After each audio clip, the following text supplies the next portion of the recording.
ആർക്കും അടങ്ങാത്ത ആരെയും കൂസാത്ത ഉത്തര കൊറിയൻ ഭരണാധികാരി കിം ജോങ് ഉന്നിനെ പൂട്ടാനിതാ അമേരിക്കൻ പ്രസിഡന്റ് ഡൊണാൾഡ് ട്രംപ് തന്നെ നേരിട്ടിറങ്ങുന്നു. മിസൈലുകൾ പരീക്ഷണം നടത്തി ആഗോളതലത്തിൽ തന്നെ ഭീതിയുണ്ടാക്കിയ കിമ്മിനോട് തന്റെ രണ്ടാം വരവിലും സൗഹൃദം തുടരാൻ ട്രംപ് തീരുമാനിക്കുന്നുവെങ്കിൽ അതിന്റെ പിന്നിൽ ചില ഗൂഢ ലക്ഷ്യങ്ങൾ ഉണ്ടാകണം. നമുക്ക് കാര്യങ്ങൾ വിശദമായി തന്നെ മനസ്സിലാക്കാം. ഉത്തര കൊറിയൻ ഭരണാധികാരി കിം ജോങ് ഉന്നുമായി വീണ്ടും കൂടിക്കാഴ്ച നടത്താൻ ആഗ്രഹം പ്രകടിപ്പിച്ച് രംഗത്തെത്തിയിരിക്കുകയാണ് ട്രംപ്.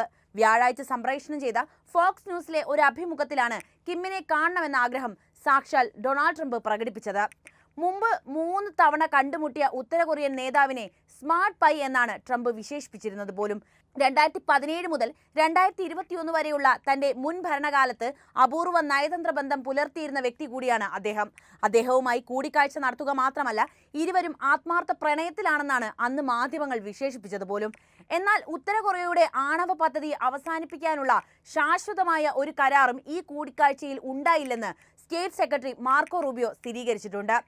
കിമ്മിന്റെ ഭരണത്തിൽ അതിശക്തമായ ഉത്തര കൊറിയ ഒന്നിലധികം ആണവ പരീക്ഷണങ്ങൾ നടത്തുകയും ബാലിസ്റ്റിക് മിസൈലുകൾ പരീക്ഷിക്കുകയും ചെയ്യുന്നത് ലോകരാജ്യങ്ങൾക്കിടയിൽ, പ്രത്യേകിച്ച് അമേരിക്കയിൽ വലിയ ഭീതിയാണ് സൃഷ്ടിച്ചിരിക്കുന്നത്. ഈ സാഹചര്യത്തിലാണ് ട്രംപ് ഇത്തരത്തിലൊരു തീരുമാനം കൈക്കൊള്ളുന്നത് എന്നത് ശ്രദ്ധേയമാണ്. ഇതിനെതിരെ അമേരിക്ക പലതവണ രംഗത്ത് വന്നെങ്കിലും ഉത്തര കൊറിയ ഇതിനെ പുച്ഛിച്ചു തള്ളുകയായിരുന്നു.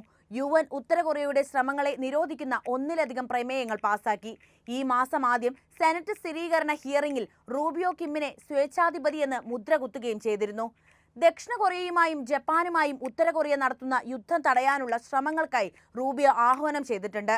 അതേസമയം ഫോക്സ് അഭിമുഖത്തിനിടെ തന്റെ ആദ്യ ടേമിന്റെ അവസാനത്തിൽ ഉത്തര കൊറിയയുടെ സഖ്യകക്ഷികളായ റഷ്യയുമായും ചൈനയുമായും ആയുധ കരാറിലെത്താനുള്ള തന്റെ ശ്രമവും ട്രംപ് അനുസ്മരിച്ചു. 2019 ശ്രമം അനിയന്ത്രിതമായ റഷ്യൻ ആണവായുധങ്ങൾക്ക് പുതിയ പരിധി നിശ്ചയിക്കുകയും ആയുധ നിയന്ത്രണ കരാറിൽ ചേരാൻ ചൈനയെ പ്രേരിപ്പിക്കുകയും ചെയ്തുവെന്ന് അക്കാലത്തെ റിപ്പോർട്ടുകൾ പറയുന്നുണ്ട്. അതേസമയം ജനുവരി 20-ന് ട്രംപിന്റെ സ്ഥാനാരോഹണത്തിന് തൊട്ടു മുമ്പുള്ള ദിവസങ്ങളിൽ പ്യോങ്യാങ് നിരവധി ഹ്രസ്വദൂര ബാലിസ്റ്റിക് മിസൈലുകൾ തൊടുത്തുവിട്ടു എന്ന റിപ്പോർട്ടുകളും പുറത്തു വന്നിട്ടുണ്ട്. ജോ ബൈഡൻ ഭരണകൂടത്തിന് തോന്നാത്ത ഈ സഖ്യം എന്തുകൊണ്ടായിരിക്കണം ട്രംപിന് ഇപ്പോൾ തോന്നിയത് എന്ന ചോദ്യം ഇവിടെ ഉയർന്നേക്കാം. എന്തുകൊണ്ടാണ് ട്രംപ് അമേരിക്കൻ പ്രസിഡന്റായി സ്ഥാനമേറ്റ ഉടനെ തന്നെ ഇത്തരമൊരു തീരുമാനം കൈക്കൊണ്ടതെന്ന് നമുക്ക് കൃത്യമായി തന്നെ മനസ്സിലാക്കേണ്ടതുണ്ട്. അമേരിക്കൻ പ്രസിഡന്റ് ഡൊണാൾഡ് ട്രംപും ഉത്തര കൊറിയൻ നേതാവ് കിം ജോങ് ഉന്നും തമ്മിലുള്ള ബന്ധം സമീപകാല ചരിത്രത്തിലെ ഏറ്റവും അഭൂതപൂർവമായ നയതന്ത്ര ഇടപാടുകളിൽ ഒന്നായിട്ടാണ് ലോകം കണക്കുകൂട്ടുക. കിം ജോങ് ഉന്നുമായി നേരിട്ട് ഇടപഴകാനുള്ള ട്രംപിന്റെ തീരുമാനം ഒന്നിലധികം ഉന്നത ഉച്ചകോടികളുടെ ഫലമായി തന്ത്രപരവും രാഷ്ട്രീയവും വ്യക്തിപരവുമായ ഘടകങ്ങളുടെ സംയോജനത്താൽ ശ്രദ്ധിക്കപ്പെടുന്നത് തന്നെയാണ്. ഉത്തര കൊറിയ ഇപ്പോഴുയർത്തുന്ന ആണവ ഭീഷണിയാണ് ഈ ബന്ധത്തിന്റെ ആവശ്യകത പോലും ഉയർത്തുന്നത്. കിം ജോങ് ഉന്നുമായി ഇടപഴകാൻ ട്രംപ് ശ്രമിച്ചതിന്റെ പ്രാഥമിക കാരണങ്ങളിലൊന്ന് ഉത്തര കൊറിയയുടെ ആണവായുധ പദ്ധതി ഉയർത്തുന്ന തുടർച്ചയായതും അതുപോലെ തന്നെ വളരുന്നതുമായ ഭീഷണിയാണ്. 2010കളിൽ ഉടനീളം ഉത്തര കൊറിയ ആണവ പരീക്ഷണങ്ങളും മിസൈൽ വിക്ഷേപണങ്ങളും നടത്തുന്നുണ്ട്. ഇത് അമേരിക്കയിൽ മാത്രമല്ല ആഗോളതലത്തിലും അപായത്തിന്റെ അലാറം മുഴക്കിയിരുന്നു. 2017 ആയപ്പോഴേക്കും US മെയിൻലാൻഡിലെത്താൻ ശേഷിയുള്ള മിസൈലുകൾ ഉത്തര കൊറിയ വികസിപ്പിച്ചെടുത്തു.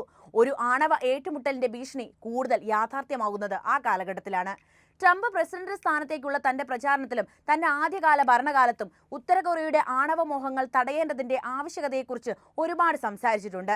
സാമ്പത്തിക ഉപരോധം ഏർപ്പെടുത്തുകയും കിം ജോങ് ഉന്നിന്റെ മേൽ കൂടുതൽ സ്വാധീനം ചെലുത്താൻ ഉത്തര കൊറിയയുടെ ഏറ്റവും പ്രധാനപ്പെട്ട വ്യാപാര പങ്കാളിയായ ചൈനയെ പ്രേരിപ്പിക്കുകയും ചെയ്തുകൊണ്ട് അദ്ദേഹത്തിന്റെ ഭരണകൂടം പരമാവധി സമ്മർദ്ദം എന്ന തന്ത്രം പിന്തുടർന്നു പോരുകയായിരുന്നു.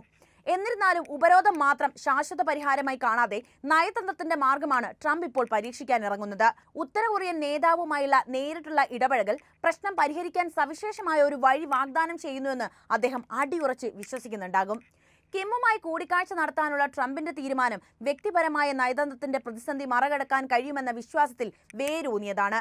ബിസിനസ് ലോകത്തെ അദ്ദേഹത്തിന്റെ മുൻകാല അനുഭവം അദ്ദേഹത്തെ പഠിപ്പിച്ചത് വലിയൊരു പാഠമാണ്. മുഖാമുഖ ചർച്ചകൾ വലിയ എതിരാളികൾക്കിടയിലും ഫലമുണ്ടാക്കുമെന്ന വലിയ പാഠം.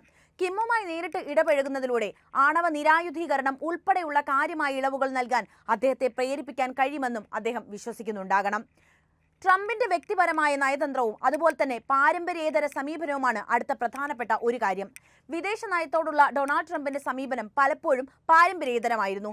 പരമ്പരാഗത നയതന്ത്ര പ്രോട്ടോകോളുകൾ പിന്തുടരുന്നതിൽ അദ്ദേഹം ഒട്ടും താല്പര്യനായിരുന്നില്ല. മാത്രവുമല്ല, ആഗോള പ്രശ്നങ്ങൾക്കുള്ള പരിഹാരങ്ങൾക്കായി റിസ്ക് എടുക്കാൻ അദ്ദേഹം തയ്യാറുമാണ്. ട്രംപിനെ സംബന്ധിച്ചിടത്തോളം പരമ്പരാഗത നയതന്ത്രം, പ്രത്യേകിച്ച് US വിദേശ നയ സ്ഥാപനം ഉൾപ്പെടുന്ന ബഹുമുഖ സമീപനങ്ങൾ ഉത്തര കൊറിയ പോലുള്ള സങ്കീർണമായ ആഗോള വെല്ലുവിളികളെ നേരിടുന്നതിൽ അപര്യാപ്തമാണ്. അതുകൊണ്ട് തന്നെ പുതിയ മാർഗങ്ങൾ അദ്ദേഹത്തിന് ആവശ്യവുമാണ്. റഷ്യ, ചൈന, യൂറോപ്യൻ യൂണിയൻ എന്നിവ ഉൾപ്പെടെയുള്ള മറ്റു ലോക നേതാക്കളുമായുള്ള ഇടപാടുകളിൽ ട്രംപിന്റെ വ്യക്തിപരമായ നയതന്ത്രത്തോടുള്ള അഭിനിവേശം പ്രകടവുമാണ്. എന്നിരുന്നാലും ഉത്തര കൊറിയയുടെ സാഹചര്യം വ്യത്യസ്തമായിരുന്നു. കാരണം ആണവായുധങ്ങൾ കൈവശമുള്ള ഒരു ഏകാധിപത്യ ഭരണകൂടമാണ് ഉത്തര കൊറിയയുടേത്. സർവോപരി അവിടെ ഭരിക്കുന്നത് ഒരു സ്വേച്ഛാധിപത്യ നേതാവ് കിം ജോങ് ഉന്നും. മാത്രവുമല്ല, വർഷങ്ങളുടെ പാരമ്പര്യമുള്ള ഒരു ശത്രുതാ ചരിത്രവും ഇന്നും അമേരിക്കയോട് കാത്തുസൂക്ഷിക്കുന്ന ഒരു രാജ്യവുമാണ് ഉത്തര കൊറിയ. പരമ്പരാഗതമായി അമേരിക്ക പിന്തുടരുന്ന രീതികളിൽ നിന്ന് വ്യതിചലിച്ചാൽ മാത്രമേ എന്തെങ്കിലും മാറ്റം ഇവിടെ ഉണ്ടാക്കാൻ കഴിയൂ എന്ന് ട്രംപിന് വ്യക്തമായിട്ടറിയാം. നയതന്ത്ര മാർഗങ്ങളെ മറികടന്ന് വ്യക്തിഗത തലത്തിൽ കിം ജോങ് ഉന്നുമായി ഇടപഴകുന്നത് ഒരു വഴിത്തിരിവ് സൃഷ്ടിക്കുമെന്ന് ട്രംപ് വിശ്വസിക്കുകയും ചെയ്യുന്നു. മാനദണ്ഡങ്ങൾ ലംഘിക്കാനുള്ള ട്രംപിന്റെ സന്നദ്ധത കിമ്മിനെ കാണാനുള്ള അദ്ദേഹത്തിന്റെ തീരുമാനത്തിന്റെ കേന്ദ്രമായിരുന്നു. കൂടാതെ ഒരു ഉത്തര കൊറിയൻ നേതാവുമായി കൂടിക്കാഴ്ച നടത്തുന്ന ആദ്യത്തെ സിറ്റിംഗ് US പ്രസിഡന്റ് ആകാനുള്ള ട്രംപിന്റെ തീരുമാനമായിരുന്നു മുൻപ് നടപ്പിലാക്കിയിരുന്നത്. ആഗോള രാഷ്ട്രീയത്തിലെ മാറ്റത്തിന്റെ വക്താവ് എന്ന ഖ്യാതി തനിക്ക് തന്നെ ലഭിക്കണമെന്ന അദ്ദേഹത്തിന്റെ തീരുമാനമായിരിക്കണം ഇതിനു പിന്നിൽ പ്രവർത്തിച്ച ഒരു ചേതോവികാരം. ഉത്തര കൊറിയയുമായുള്ള സമാധാന മധ്യസ്ഥതയിലൂടെ ഒരു പ്രധാന വിദേശ നയം വിജയം നേടാനുള്ള ട്രംപിന്റെ ആഗ്രഹവും ഒരു രാഷ്ട്രീയ കണക്കുകൂട്ടൽ തന്നെയാണ്. തന്റെ പ്രസിഡന്റ് കാലത്തിലുടനീളം അന്താരാഷ്ട്ര നയതന്ത്രത്തിന്റെ നിലവിലെ അവസ്ഥയെ വെല്ലുവിളിച്ച് ലോകത്ത് അമേരിക്കയുടെ പങ്ക് പുനർനിർവചിക്കാൻ തന്നെയാണ് ട്രംപ് ലക്ഷ്യമിടുന്നത്. കൊറിയൻ പെനിൻസുലയിൽ സമാധാനം കൊണ്ടുവരാനുള്ള കഴിവ് ഒരു മഹത്തരമായ നേട്ടം തന്നെയാണ്. മറ്റുള്ളവർ അസാധ്യമെന്ന് മുദ്രകുത്തുന്ന കാര്യങ്ങൾ നടത്താൻ കഴിയുന്ന വ്യക്തി എന്ന തരത്തിൽ അദ്ദേഹം കഴിവ് തെളിയിക്കണമെന്നും ആഗ്രഹിക്കുന്നുണ്ട്. ഒരു ഡീൽ മേക്കർ എന്ന നിലയിലുള്ള അദ്ദേഹത്തിന്റെ ബ്രാൻഡാണ് ട്രംപിന്റെ സമീപനം രൂപപ്പെടുത്തിയത്. ഒരു റിയൽ എസ്റ്റേറ്റ് മുഗൾ, ബിസിനസ്സുകാരൻ എന്നീ നിലകളിൽ അദ്ദേഹം വളർത്തിയെടുത്ത പ്രതിച്ഛായ അതിന് അദ്ദേഹത്തെ പ്രാപ്തനാക്കിയെന്ന് വേണം മനസ്സിലാക്കാൻ. ചർച്ചയുടെ തത്വചിന്തയുടെ രൂപരേഖ നൽകുന്ന the art of the deal എന്ന പുസ്തകത്തിന് അദ്ദേഹം യോജിച്ച വ്യക്തിയാണ്. ഈ പശ്ചാത്തലത്തിൽ ഉത്തര കൊറിയൻ വിഷയം അന്താരാഷ്ട്ര നയത്തിൽ ചർച്ചയെക്കുറിച്ചുള്ള അദ്ദേഹത്തിന്റെ ബിസിനസ് കേന്ദ്രീകൃത വീക്ഷണം പ്രയോഗിക്കാനുള്ള അവസരം കൂടിയാണ് നൽകുന്നത്. സാമ്പത്തിക സഹായം, സുരക്ഷാ ഗ്യാരണ്ടി, ഉപരോധം നീക്കൽ തുടങ്ങിയ വാഗ്ദാനങ്ങൾ ഉൾപ്പെടെയുള്ള പ്രോത്സാഹനങ്ങളുടെ ശരിയായ മിശ്രിതത്തിലൂടെ ഏതൊരു നേതാവിനെയും വ്യവസായിയെയും പോലെ കിം ജോങ് ഉന്നിനെയും സ്വാധീനിക്കാൻ കഴിയുമെന്ന് അദ്ദേഹം അടിയുറച്ച് വിശ്വസിക്കുന്നുണ്ട്. കൂടാതെ ഉത്തര കൊറിയയുടെ ആണവായുധങ്ങൾ ഉയർത്തുന്ന ദേശീയ സുരക്ഷാ ഭീഷണിയെക്കുറിച്ച് ആശങ്കയെക്കുറിച്ചും അദ്ദേഹത്തിന് വ്യക്തമായ ബോധ്യവുമുണ്ട്. കിമ്മുമായി നേരിട്ട് ബന്ധപ്പെടുന്നതിലൂടെ പ്രതിസന്ധി പരിഹരിക്കാൻ നിർണായക നടപടി സ്വീകരിക്കുന്നതായി ആഭ്യന്തര അന്തർദേശീയ പ്രേക്ഷകർക്ക് ട്രംപ് സൂചനയും നൽകി കഴിഞ്ഞിട്ടുണ്ട്. ദീർഘകാല പ്രശ്നങ്ങൾ പരിഹരിക്കാൻ കഴിവുള്ള നേതാവായി സ്വയം പ്രഖ്യാപനം കൂടിയായിരുന്നു ട്രംപ് ഇതിലൂടെ നടത്തുന്നത്. കിം ജോങ് ഉന്നിനെ കാണാനുള്ള ട്രംപിന്റെ തീരുമാനത്തെ സ്വാധീനിച്ച മറ്റൊരു ഘടകം വിശാലമായ ഭൗമരാഷ്ട്രീയ പശ്ചാത്തലം തന്നെയാണ്. ഉത്തര കൊറിയൻ പ്രശ്നം US മാത്രമല്ല, ചൈന, ദക്ഷിണ കൊറിയ, ജപ്പാൻ എന്നിവയുൾപ്പെടെ മുഴുവൻ ഏഷ്യ പസഫിക് മേഖലയ്ക്കും പ്രത്യാഘാതങ്ങൾ ഉണ്ടാക്കിയിട്ടുണ്ട്. ഉത്തര കൊറിയയുടെ ആണവായുധ പദ്ധതിയെ അഭിസംബോധന ചെയ്യാനുള്ള ശ്രമങ്ങൾക്ക് US പരമ്പരാഗതമായി നേതൃത്വം നൽകിയിരുന്നുവെങ്കിലും ഉത്തര കൊറിയയുടെ പ്രാഥമിക സഖ്യകക്ഷി എന്ന നിലയിൽ ചൈന സ്ഥിതിഗതികൾ രൂപപ്പെടുത്തുന്നതിൽ നിർണായക പങ്ക് വഹിച്ചുവെന്ന് ട്രംപ് മനസ്സിലാക്കിയിട്ടുണ്ട്. ചൈനീസ് പ്രസിഡന്റ് സി ജിൻപിങ്ങുമായുള്ള തന്റെ വ്യക്തിപരമായ ബന്ധം സിയുമായുള്ള കൂടിക്കാഴ്ചകളിൽ വളർത്തിയെടുത്തത് ഉത്തര കൊറിയയുടെ പെരുമാറ്റത്തെ സ്വാധീനിക്കാൻ സഹായിക്കുമെന്ന് ട്രംപ് വിശ്വസിച്ചു. ചൈനയും ദക്ഷിണ കൊറിയയും ഉൾപ്പെടെയുള്ള പ്രധാന പ്രാദേശിക ശക്തികളുമായി ഇടപഴകാനുള്ള ട്രംപിന്റെ വിശാലമായ തന്ത്രം ഉത്തര കൊറിയ അതിന്റെ ആണവ പരിപാടിയിൽ ചർച്ച നടത്താൻ തയ്യാറായേക്കുമെന്ന ഒരു അന്തരീക്ഷം സൃഷ്ടിക്കാൻ ഉദ്ദേശിച്ചിട്ടുള്ളത് തന്നെയാണ്. മാത്രവുമല്ല, ചൈനയെ പോലെ തന്നെ അല്ലെങ്കിൽ ചൈനയേക്കാൾ ഒരുപടി മുകളിൽ നിൽക്കുന്നത് ഇവിടെ റഷ്യയാണ്. റഷ്യ ഉക്രൈൻ യുദ്ധത്തിൽ ഉത്തര കൊറിയൻ സൈനികർ പങ്കെടുത്തത് നമുക്ക് എല്ലാവർക്കും അറിയുന്ന കാര്യമാണ്. അത്രയും വലിയ ബന്ധമാണ് ഇരുകൂട്ടരും ഇപ്പോൾ പിന്തുടരുന്നത് എന്ന് ഓർക്കണം. ഉത്തര കൊറിയയ്ക്ക് പലവിധ സാങ്കേതിക വിദ്യകളും അതുപോലെ തന്നെ പുതിയ ആയുധങ്ങളും നൽകാൻ പുടിൻ മടി കാണിക്കാറില്ല എന്നുകൂടി നമ്മൾ ഓർക്കണം. ഇതുതന്നെയാണ് അമേരിക്ക അടക്കം പാശ്ചാത്യ ശക്തികൾക്ക് വലിയ ഭീഷണി സൃഷ്ടിക്കുന്നതും. എന്തായാലും ട്രംപിന്റെ ആത്മവിശ്വാസം ഫലം കാണുമോ എന്ന് കാലം തന്നെ തെളിയിക്കട്ടെ, അല്ലേ? നിങ്ങളുടെ അഭിപ്രായങ്ങൾ അറിയാൻ താല്പര്യമുണ്ട്. എന്തുതന്നെയായാലും കമന്റായി രേഖപ്പെടുത്തുക. ഒപ്പം വീഡിയോ ഇഷ്ടപ്പെട്ടാൽ ലൈക്ക് ചെയ്യാനും ഷെയർ ചെയ്യാനും പ്രത്യേകം ശ്രദ്ധിക്കുമല്ലോ.